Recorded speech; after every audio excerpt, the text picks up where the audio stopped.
Hello, good morning class 12। कैसे हैं आप लोग? देखिए, आज का हमारा टॉपिक है चैप्टर एप्लीकेशन ऑफ डेरिवेटिव, और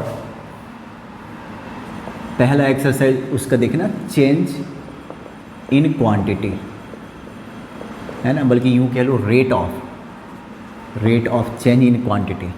तो ये आप एप्लीकेशन के डेरिवेटिव के कंसेप्ट लगेंगे, ठीक है।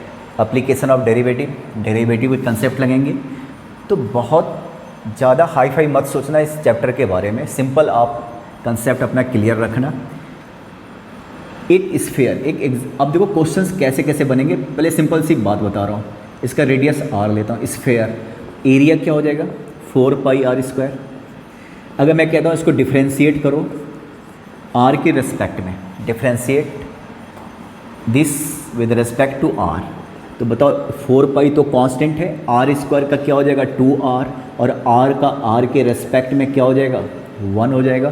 तो हमारा आंसर क्या हो गया 8πr, 4 2 जा 8। अगर मैं कहता ना कि यहाँ पे आप डिफ्रेंशिएट करो कुछ और नया चीज़ लेके z के रिस्पेक्ट में, तो 4π 2r और dr/dz। अब तो ये 1 नहीं होता ना। अगर मैं कहता कि t के रिस्पेक्ट में करो t, तो 2dr/dt, और ये जो t के रिस्पेक्ट में होता इसी को बोलते हैं चेंज इन टाइम। तो d का मतलब क्या होता है डेल्टा, डेल्टा का मतलब क्या होता है चेंज। तो इसको आप क्या बोलोगे change in area upon change in time.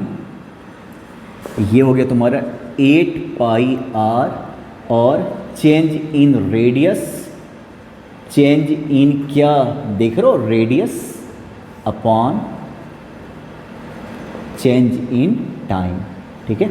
इसी को आप बोलते हो rate of change in area. इधर वाला टाइम के रेस्पेक्ट में, तो क्या हो गया rate of change in area, है ना। ये हो गया formula rate of change in area. आपको याद है, आपको delta displacement, rate of change in displacement, इसको आप क्या बोलते हो तो वेलोसिटी, है ना। तो यही तो ds/dt, डेल्टा की जगह d, है ना। चेंज क्या हो गया वेलोसिटी। अगर वेलोसिटी dv/dt, इसको क्या बोल देते हैं एक्सेलरेशन, टाइम के रिस्पेक्ट में। Change in acceleration with respect to time, इसको क्या बोल देते हो तुम जर्क बोलते थे, है ना। ऐसे ही तो चलते हैं। और क्या होता है देखो, तो ये हो गया। अब इस पे क्वेश्चंस है ना। आपको अगर आपसे कहता है ना कि find the rate of change in area, तो आपको मतलब ये निकालना है, ठीक है। उसके लिए क्या क्या चाहिए, ये चाहिए, ये चाहिए, सारा कुछ चाहिए, है ना। तो बस यही ढूंढना है कि हमें जो फाइंड आउट करना है वो तो फाइंड आउट करना ही करना है। फाइंड आउट करने के लिए जो मटेरियल चाहिए वो कहाँ से आएगा, तो rate of change in area. Rate का मतलब टाइम के रिस्पेक्ट में, रेट का मतलब टाइम के रिस्पेक्ट में। तो मान लो मैंने एक क्वेश्चन लिया, मान लो कि एक सिंपल सा, है ना, radius of A sphere change at a rate of 2 centimetre per second, है ना। Calculate the rate of change in volume. ले लेता हूँ, चलो वॉल्यूम, स्फीयर लिया ना, हाँ वॉल्यूम, ये है ना। रेडियस चेंज हो रहा है। अब चेंज क्या होता है, इंक्रीज भी हो सकता है, डिक्रीज भी हो सकता है, वो मैंने खाली चेंज लिया। अगर रेडियस इंक्रीज होगा तो वॉल्यूम भी इंक्रीज होगा, रेडियस डिक्रीज होगा तो वॉल्यूम भी डिक्रीज होगा, है ना। तो अभी फ़िलहाल मैंने चेंज लिया। अब बताता हूँ आपको क्या चाहिए, रेडियस दे रखा, पहले जो निकालना है उस पर कंसंट्रेट करो। Volume, rate of change in volume, volume का रेट मतलब वॉल्यूम को डिफ्रेंशिएट करना है, रेट मतलब टाइम के रिस्पेक्ट में। तो पहले वॉल्यूम का फॉर्मूला पता होना चाहिए स्फीयर का, 4/3πr³। अगर ये इस तरीके से होता dv/dr निकालना होता ना, तो फिर तो बड़ा आसान था ना, 3r², हो गया बात खत्म। पर टाइम के रिस्पेक्ट में निकालना, तो यहाँ पे क्या करोगे dr/dt, तो यहाँ पे क्या आ जाएगा dr/dt, dv/dt, और ये क्लियर। 3 से 3 कैंसिल, कितना हो गया 4πr² dr/dt। हमें ये फाइंड आउट करना था dv/dt। अब जरा एक बार बताओ, मुझे ये फाइंड आउट करना है, यही निकालना है मुझे, ये चाहिए, ये चाहिए, ये और ये चाहिए। 4 और पाई का तो वैल्यू सबको पता है, आर कहाँ से लाओगे और d r upon d t कहाँ से लाओगे। इसमें एक चीज़ और, rate change in volume when ऐसा लिखा होगा, when radius equal to 10 centimetre. कहता है उस समय बताओ किस रफ्तार से वॉल्यूम चेंज हो रहा है जब रेडियस 10 सेंटीमीटर है, क्योंकि रेडियस भी तो बढ़ रहा है ना, इंक्रीज हो रहा है, मतलब है ना, पॉजिटिव लेता हूँ। चलो चेंज को हटा के मैं इंक्रीजेज डाल देता हूँ, कंसेप्ट समझिए जरा, इंक्रीजेज। तो 2 सेंटीमीटर हर सेकेंड 2 बढ़ के 10 हो गया। तो उस समय जब ये 10 हुआ तो वॉल्यूम किस रेट से बढ़ रहा होगा, रेडियस अगर बढ़ रहा है तो वॉल्यूम। तो यहाँ पे देखो d v upon d t equal to कितना हो गया, 4 pi r square. D r upon d t की जगह क्या रखने वाले हो, d r upon d t की जगह रखने वाले हो 2 सेंटीमीटर पर सेकेंड। यही तो है ना, रेट ऑफ एट, देखो रेडियस ये कितना दे रखा, यही तो दे रखा ना, 2 सेंटीमीटर पर सेकेंड, यही तो दे रखा। क्लियर है, दे रखा भाई। तो 2, अब आपको रेडियस निकालना है। यहाँ पे हो गया 8 पाई आर स्क्वायर, खाली रेडियस निकालना है। तो कहते हैं रेडियस उस समय जब रेडियस कितना है 10, तो 8 पाई इंटू 10 का स्क्वायर, तो कितना हो गया 800 पाई। वॉल्यूम का होता है सेंटीमीटर क्यूब पर सेकेंड, ये हो गया आपका। अब मैं यहाँ पे क्वेश्चन को थोड़ा चेंज करता हूँ। आप देखो किस किस टाइप का क्वेश्चन आता है, पहले आप देखिए जरा, है ना। अब यहाँ पे मैं थोड़ा सा चेंज कर लेता हूँ। देखो rate of change in volume when area 16 pi centimetre square. समझो जरा क्वेश्चन वही है, इंक्रीज हो रहा है किस रफ्तार से 2 सेंटीमीटर। अगर डिक्रीज होता तो यहाँ पे हम यूज करते, जैसे यहाँ पे ये क्या था, D r upon d T plus 2 लिया है ना। अगर डिक्रीज करता तो हम यहाँ पे क्या लेते, माइनस। कोई पूछने वाली बात है, घट रहा है तो माइनस लेंगे भाई। ये हो गया तुम्हारा, ठीक है। अब ये देखो, अब फिर से वॉल्यूम निकालना है, pi r cube d v upon d t. अभी आपने क्या देखा था, 4 पाई आर स्क्वायर आ गया था, 4 pi r square d r upon d t. थोड़ी देर पहले यही आया था ना, कैसे फिर से मैं बता देता हूँ, देख लो। ये हो गया 3 r square d r upon d t. तो कितना हो गया बताओ तो, 4 पाई आर स्क्वायर और क्या d r upon d t. ये हो गया तुम्हारा क्या, d v upon d t. अभी आपको क्या चाहिए, ये तो हमें निकालना ही निकालना है, आर चाहिए और d r upon d T भी चाहिए। अब ये भी दे रखा, कितना दे रखा 2। तो एक काम करता हूँ यहाँ पे, d v upon d t equal to 4 pi r square into 2। तो ये पे क्या हो गया 8 pi r square. Unit final लिखेंगे। अब मुझे रेडियस चाहिए, रेडियस दे नहीं रखा, पर एरिया कहता है वॉल्यूम किस रफ्तार से चेंज होगा जब एरिया 16 पाई है, मतलब एरिया दे रखा, means 4 pi r square equal to कितना दे रखा 16 पाई। देख लो यहाँ से रेडियस निकाल सकते हो ना, आर स्क्वायर इक्वल टू क्या हो गया, है ना 4 पाई 4 हो गया आई थिंक आर स्क्वायर। तुम यहाँ से निकाल लो, d v upon d t equal to क्या 8 पाई, आर स्क्वायर की जगह 4 रख लो, तो कितना 32 पाई सेंटीमीटर क्यूब पर सेकेंड। वॉल्यूम है तो सेंटीमीटर क्यूब और टाइम सेकेंड, ये हो गया। अब जरा देखो फिर से रेडियस की जगह मैं ऐसा लिखता हूँ, area of a sphere increases at a rate of 2 centimetre square per second. Calculate the rate of change in volume when area equal to 16 pi centimetre square. ये जितने भी क्वेश्चन अभी तक बताए ना सारे इंपॉर्टेंट है। अब ये मत समझना कि सिर्फ कंसेप्ट क्लियर करवा रहा हूँ, ये साथ में प्रॉब्लम आपको सॉल्व करवाना शुरू कर दिया मैंने। देखो कितना बढ़िया क्वेश्चन है। Area of A sphere increases at a rate of, मतलब क्या दे रखा area 2 centimetre square, 2 centimetre square per second. Centimetre square क्या होता है एरिया का, और सेकेंड किस क्या होता है टाइम का, मतलब ये गिवन है।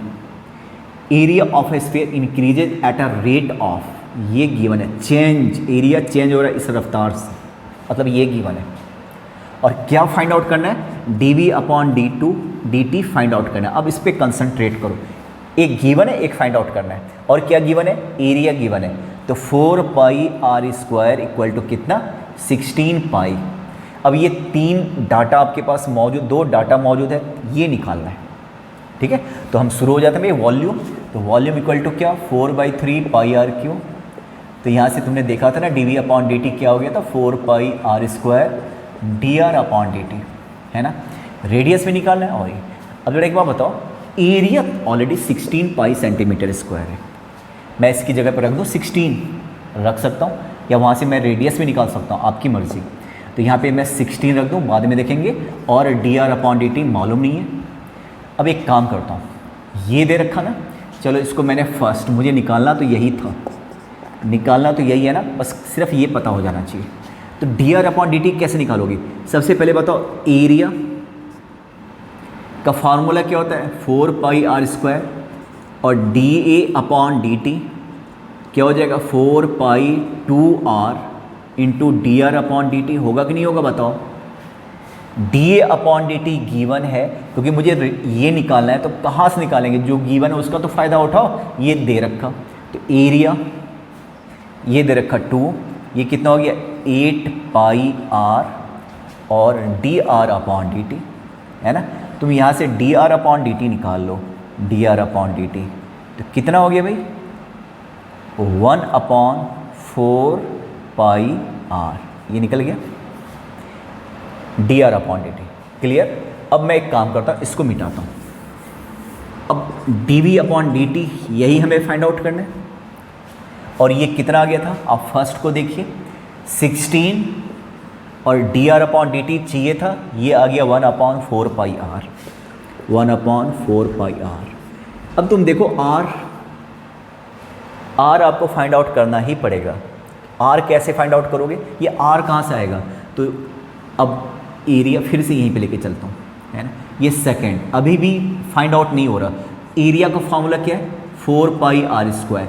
एरिया कितना दे रखा, 16 pi equal to 4 pi r square. तुम यहाँ से आर निकाल के देखो, आर स्क्वायर इक्वल टू क्या हो गया 4, आर इक्वल टू क्या हो गया +-2। रेडियस नेगेटिव होता नहीं है, तुम ये अब ये वैल्यू तुम यहाँ पे पुट कर दो, तुम्हारा आंसर आ जाएगा, है ना। 2 रख के देखो भाई, आ जाएगा आंसर तुम्हारा। क्लियर है? ठीक है ना। तो इस टाइप का देखो कितना बढ़िया क्वेश्चन लिया मैंने, देखो जरा, है ना। अब इस टाइप का एक और क्वेश्चन लेता हूँ, समझिए किस, और ये बहुत बढ़िया क्वेश्चन था वैसे। अब यहाँ पे मैं क्वेश्चन थोड़ा चेंज करता हूँ, देखो, है ना।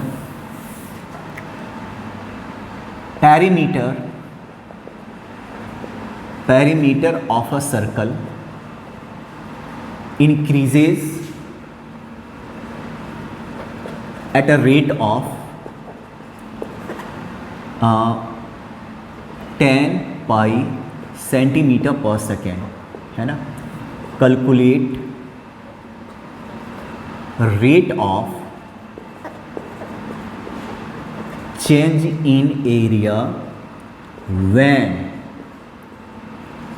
Area equal to 20 pi centimetre square. मैं इस क्वेश्चन को बेहद इजी कर सकता था अगर मैंने यहाँ पे दिया होता व्हेन रेडियस इक्वल टू, फिर आपके पास करने धरने के लिए कुछ ज़्यादा रहता नहीं है, इजीएस्ट क्वेश्चन, पर मैंने यहाँ पे एरिया लिया। अब आप ज़रा ध्यान से सुनना, सबसे पहले कंसंट्रेट करना है, तुम्हें निकालना क्या है, calculate rate of change in area.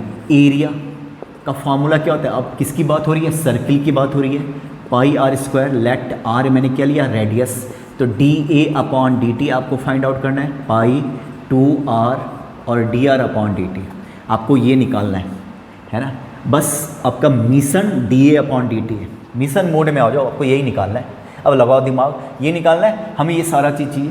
अब ढूंढते हैं क्या दे रखा क्या नहीं दे रखा, रेडियस कहीं है ही नहीं, D r upon d T कहीं है ही नहीं, समझ में आ रहा। तो जो दे रखा उसका फ़ायदा उठाओ। पेरीमीटर इंक्रीज़ हो रहा, जरा देखो तो, पेरीमीटर अगर इंक्रीज़ हो रहा है ना, तो ढूंढ लो पेरीमीटर का फॉर्मूला क्या होता है। पेरीमीटर का फॉर्मूला होता है 2 पाई आर। पेरीमीटर का कुछ नाम दे दो, पी ले लेता हूँ चलो, है ना, क्योंकि ये भी वेरिएबल, ये भी इंक्रीज़ हो रहा है, किस रेट से, तो मैं इसको डिफ्रेंशिएट कर रहा हूँ, रेट मतलब टाइम के रिस्पेक्ट में, 2 पाई और यहाँ पे क्या, d r upon d T.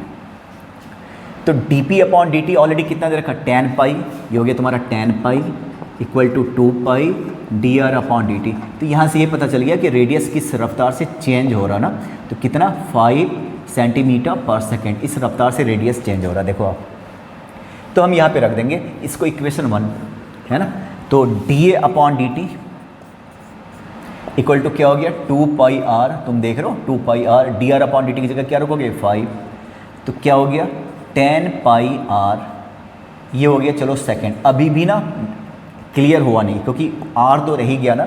अब सवाल है आर कैसे निकालोगे, तो कुछ और डाटा था उसका फ़ायदा उठाते हैं। कहते हैं उस समय आपको बताना है कि एरिया किस रफ्तार से चेंज हो रहा है जब एरिया इतना था, है ना। धीरे धीरे एरिया पहले इतना रहा होगा, फिर इतना, फिर इतना, फिर इतना। जब एरिया इसके बराबर आ गया तो उस समय एरिया किस रफ्तार से चेंज हो रहा है, इंक्रीज तो हो रहा है ना, तो किस रफ्तार से हो रहा है। तो अब एक बात बताओ, इसको मैं मिटाता हूँ, जरा गौर से देखो, मुझे ये चाहिए आर। तो एरिया ऑलरेडी दे रखा उस समय 20 पाई, तो उस समय जब एरिया 20 पाई था तो उस समय रेडियस कितना था। तो इसका फार्मूला क्या होता है, pi r square equal to 20 pi r square equal to क्या हो गया 20, यहाँ से आर निकाल लो रूट 20, इसको 2√5 लिख सकते हो, माइनस प्लस तो प्लस हो गया यहाँ से, है ना। तो d a upon d t equal to क्या 10 पाई और आर की जगह क्या रखोगे √20, ये हो जाएगा सेंटीमीटर क्योंकि एरिया है सेंटीमीटर। इस तरीके से इस टाइप के क्वेश्चन बहुत है ना, ठीक है भाई। अब जरा देखना, क्वेश्चन थोड़ा चेंज करता हूँ, क्वेश्चन थोड़ा चेंज कर लेता हूँ, ठीक है। एक ऐसा बना लेता हूँ, मान लो in a curve y square equal to 8x सुनना, बल्कि ऐसा कर लो, find point on the curve y square equal to 8x where abscissa change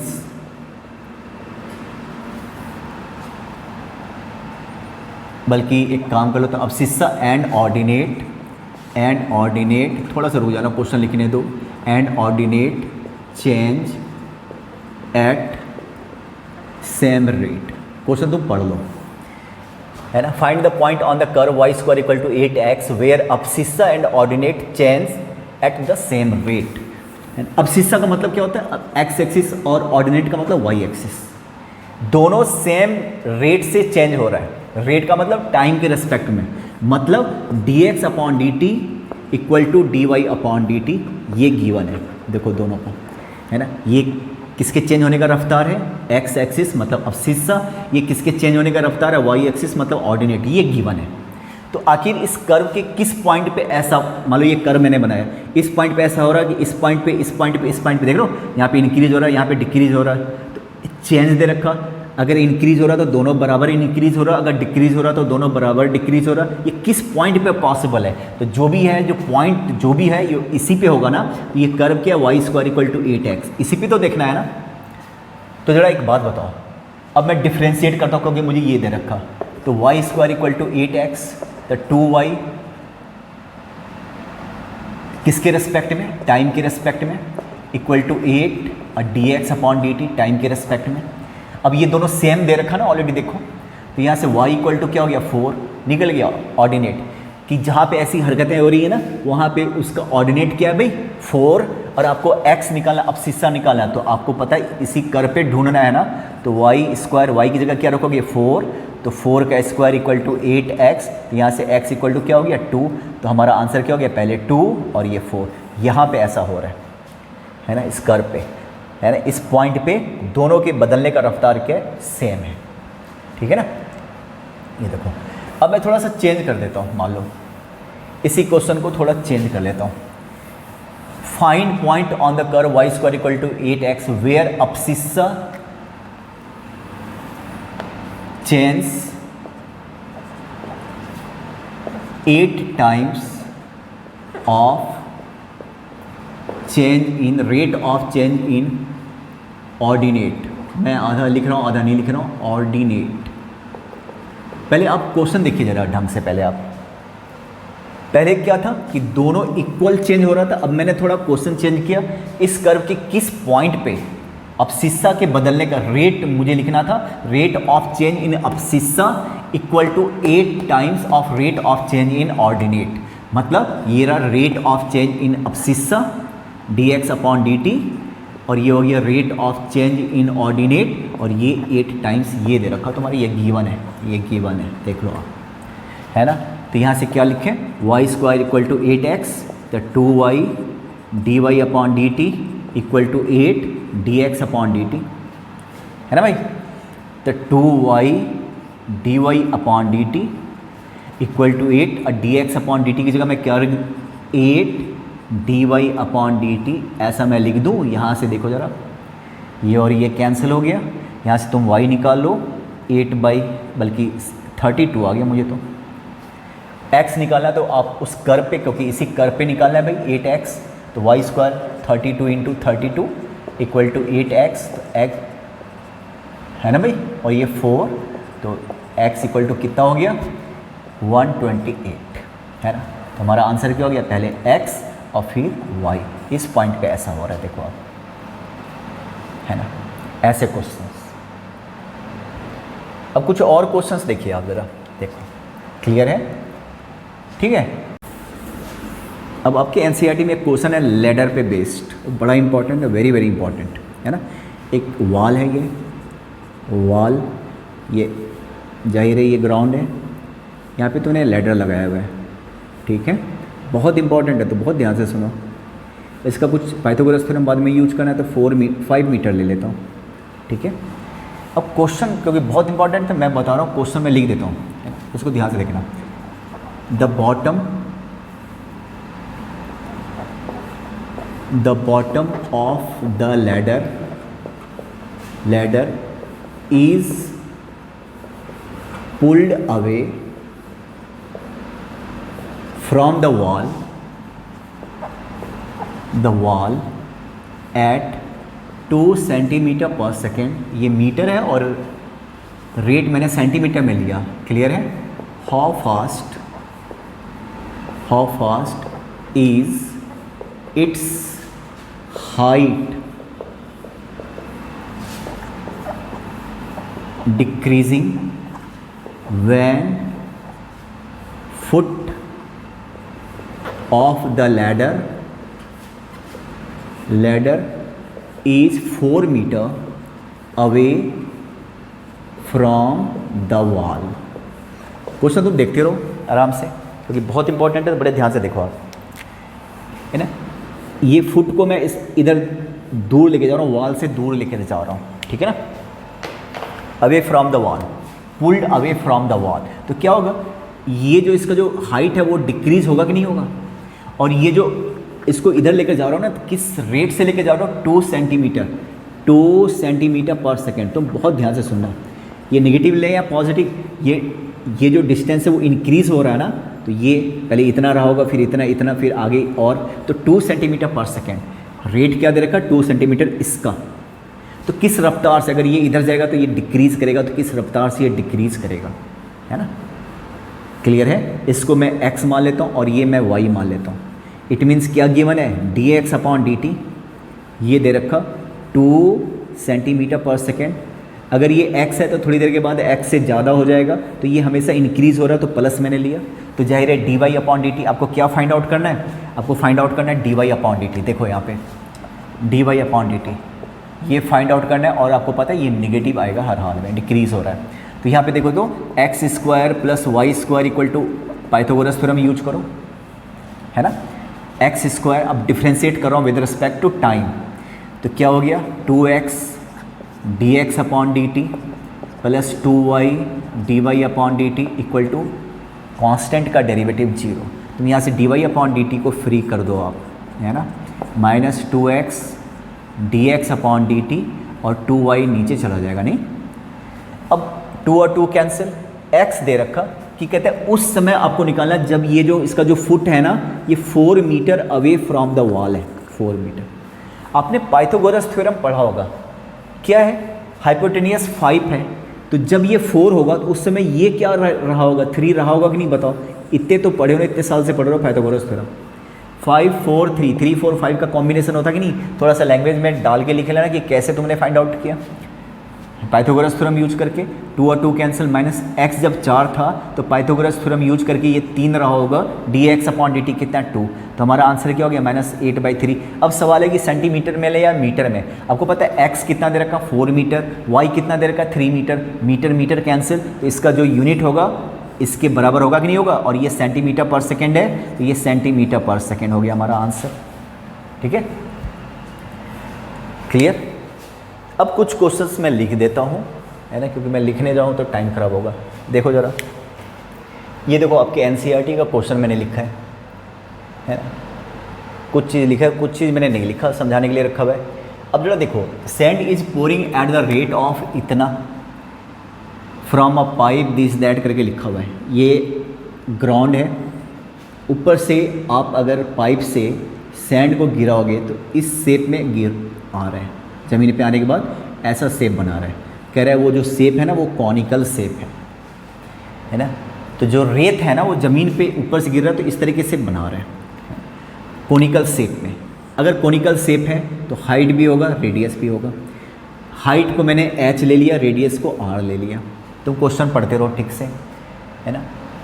कहते हैं कि सच अ वे, इस तरीके से गिर रहा, height of the cone is always, मतलब जो भी हाइट रहा होगा, रेडियस रहा होगा, ये कंडीशंस हमेशा है, ऑलवेज 1/6 ऑफ द रेडियस, है ना। अगर ये मान लो ये 12 होगा तो 1/6 फिर ये 2 होगा, तो ये हमेशा मेंटेन है, ऐसा कुछ।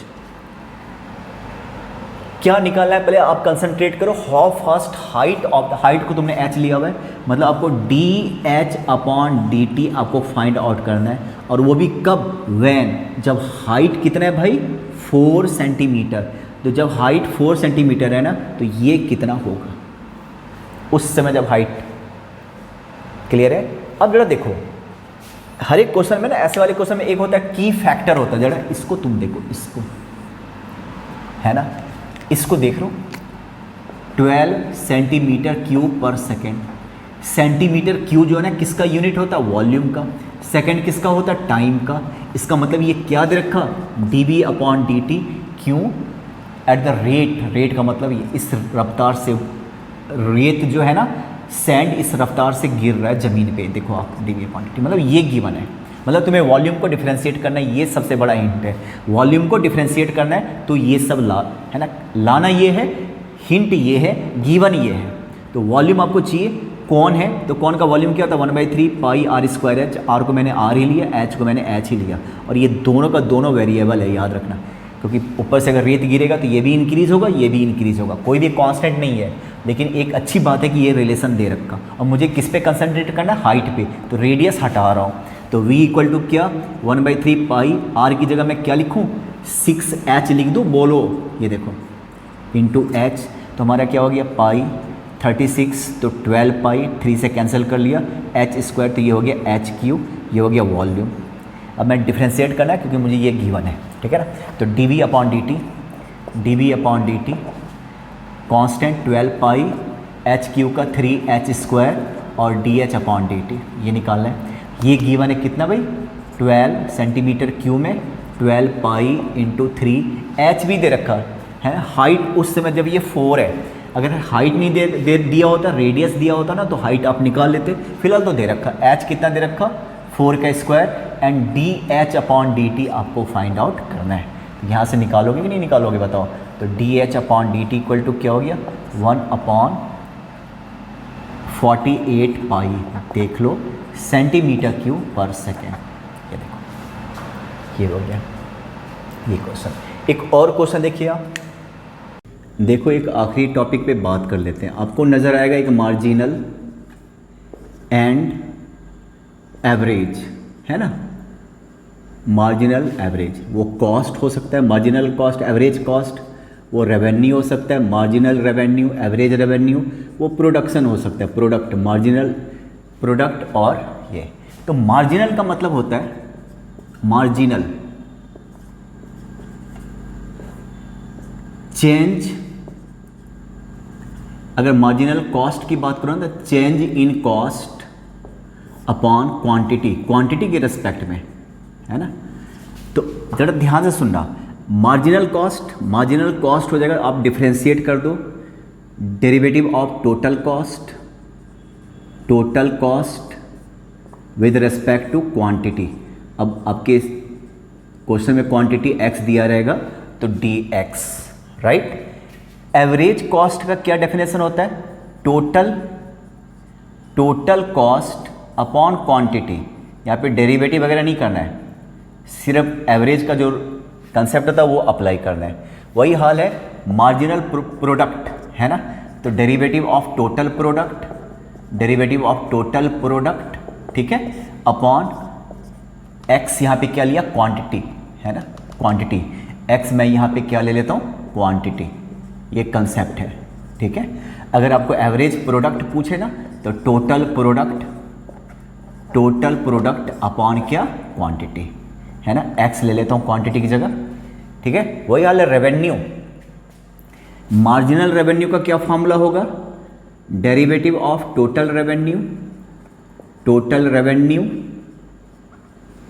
अपॉन चेंज इन क्वांटिटी, मतलब विद रेस्पेक्ट टू x अगर क्वांटिटी है तो विद रेस्पेक्ट टू x। इस पे क्वेश्चन रहेगा, एक जैसा ही क्वेश्चन रहेगा, रेवेन्यू कह लो, कॉस्ट कह लो। ये अगर आपको एवरेज रेवेन्यू चाहिए, एवरेज रेवेन्यू इसी को बोलते हैं प्राइस। एवरेज रेवेन्यू ही होता है प्राइस। तो टोटल रेवेन्यू अपॉन x को मैंने क्या लिया हुआ है? क्वांटिटी। अब इस पे क्वेश्चंस रहते हैं, है ना। जैसे मान लो